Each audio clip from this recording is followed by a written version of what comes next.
నాయకత్వం చంద్రబాబు గారి నాయకత్వం తెలుగుదేశం పార్టీ తెలుగుదేశం పార్టీ కోటమిరెడ్డి సీతారెడ్డి గారి నాయకత్వం కోటమిరెడ్డి సీతారెడ్డి గారి నాయకత్వం కోటమిరెడ్డి సీతారెడ్డి గారి నాయకత్వం కోటమిరెడ్డి సీతారెడ్డి గారి నాయకత్వం కోటమిరెడ్డి సీతారెడ్డి గారి నాయకత్వం కోటమిరెడ్డి సీతారెడ్డి గారి నాయకత్వం కోటమిరెడ్డి సీతారెడ్డి గారి నాయకత్వం కోటమిరెడ్డి సీతారెడ్డి గారి నాయకత్వం కోటమిరెడ్డి గిరిజరెడ్డి గారి నాయకత్వం కోటమిరెడ్డి గిరిజరెడ్డి గారి నాయకత్వం కోటమిరెడ్డి గారి నాయకత్వం కోటమిరెడ్డి సీతారెడ్డి గారి నాయకత్వం కోటమిరెడ్డి గిరిజరెడ్డి గారి నాయకత్వం. గత వైఎస్ఆర్ కాంగ్రెస్ పార్టీ ప్రభుత్వ విధానాలతో గత ముఖ్యమంత్రి వైఎస్ జగన్మోహన్ రెడ్డి గారి అస్తవ్యస్త అనాలోచిత విధానాలతో రాష్ట్రం అన్ని రకాల కూడా దివాళా తీసింది. అన్ని రకాల కూడా ఆంధ్ర రాష్ట్రం సర్వనాశనమై ఆర్థికంగా తీవ్ర సంక్షోభంలో రాష్ట్రాన్ని జగన్మోహన్ రెడ్డి గారు నెట్టిన ఒక సమర్థుడు రాజనీతిజ్ఞుడు అనుభవశాలి ముఖ్యమంత్రిగా చంద్రబాబు నాయుడు గారు ఎన్నికల వేళ ఇస్తున్న హామీలు ఒక్కొక్కటి నెరవేరుస్తున్న తీరు రాష్ట్రంలో కోట్లాది ప్రజల నీరాజనాలు అందుకుంటూ ఉన్నాయి.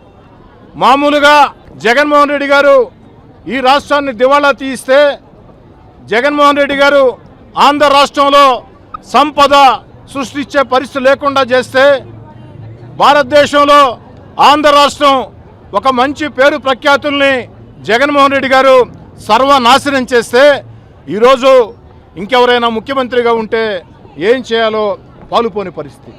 కానీ ఒక సమర్థుడు అనుభవజ్ఞుడు దేశ విదేశాల్లో సైతం ఒక మంచి రాజనీతిజ్ఞుడిగా ఒక సమర్థవంతమైన నాయకుడిగా విజనరీ లీడర్గా పేరున్న చంద్రబాబు నాయుడు గారు ఆ కష్టాలని సవాళ్ళని లెక్క చేయకుండా సవాళ్ళనే సవాళ్లుగా తీసుకుని జగన్మోహన్ రెడ్డి గారు సర్వనాశనం చేసిన ఆంధ్రప్రదేశ్ని మళ్ళీ గాడిని పెట్టాలని అనేక రకాలుగా ప్రయత్నాలు చేస్తూ ఉన్నారు. ఈరోజు రాష్ట్రం ఉండే పరిస్థితుల్లో చంద్రబాబు నాయుడు గారు కాకుండా జగన్ గారు లాంటి వ్యక్తులు ముఖ్యమంత్రిగా ఉంటే సంక్షేమ పథకాలు అమలు చేసే పరిస్థితి లేదు.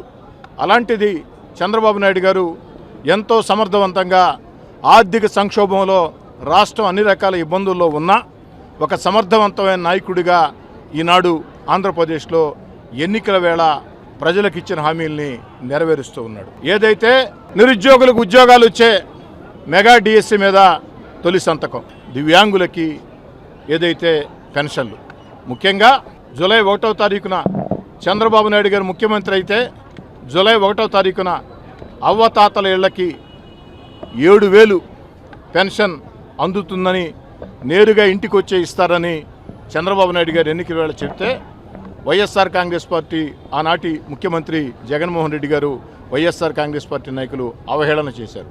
ఎలా సాధ్యం? ఇది సాధ్యం కాదని. చంద్రబాబు నాయుడు గారు 4,000 రూపాయలు పెన్షన్ ఇస్తానంటే జూలై 1వ తారీఖున గత 3 నెలలకు కలిపి 7,000 ఇస్తానంటే ఇది ఎలా సాధ్యం అని అవహేళన చేసిన జగన్మోహన్ రెడ్డి గారు, వైఎస్ఆర్ కాంగ్రెస్ పార్టీ నాయకులారా కళ్ళుంటే రేపు ఉదయం చూడండి, రేపు ఉదయం 6 గంటలకి అవ్వతాతలకి 7,000 రూపాయల పెన్షన్ సచివాలయం ఉద్యోగులు ఇంటింటికి వీళ్ళు అందిస్తూ ఉన్నారు. సాధ్యం కాదన్నారే, సాధ్యం కాదన్న దాన్ని సాధ్యం చేసి చూపించాడు చంద్రబాబు నాయుడు గారు. సాధ్యం కాదన్న దాన్ని చంద్రబాబు నాయుడు గారు సాధ్యం చేసి చూపించారు. ఈరోజు రాష్ట్రం అన్ని రకాల దివాలా తీసిన పరిస్థితుల్లో చంద్రబాబు నాయుడు గారు కాకుండా మరొకరు అయి ఉంటే ఆ పరిస్థితి లేదు. కానీ చంద్రబాబు నాయుడు గారు తన అనుభవంతో ఈరోజు చెప్పిన మాట కట్టుబడి రేపు ఇంటింటికి పెన్షన్లు అందిస్తూ ఉన్నారు.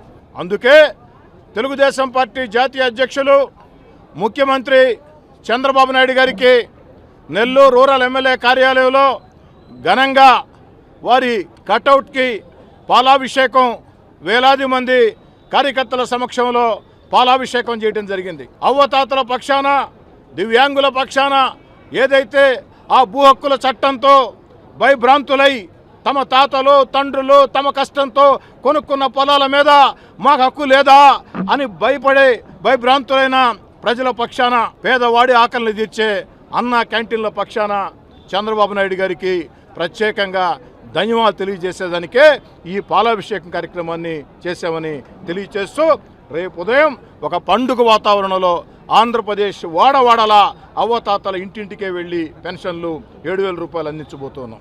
ఆ అవ్వతాతల ఆశీస్సులు చంద్రబాబు నాయుడు గారికి, ఆ దివ్యాంగుల ఆశీస్సులు చంద్రబాబు నాయుడు గారికి ఎప్పుడూ ఉండాలని భూ హక్కుల చట్టంతో భయభ్రాంతులై భూ హక్కుల చట్టంతో జగన్ గారి దుర్మార్గపు భూ హక్కుల చట్టంతో భూ హక్కుల చట్టంతో భయభ్రాంతులైపోయిన ప్రజలు ఈరోజు ధైర్యంగా సంతోషంగా స్వేచ్ఛతో ఉన్నారు. వారందరి పక్షాన వారందరి దీవెనలు బాబు గారికి ఉండాలని కోరుకుంటున్నారు.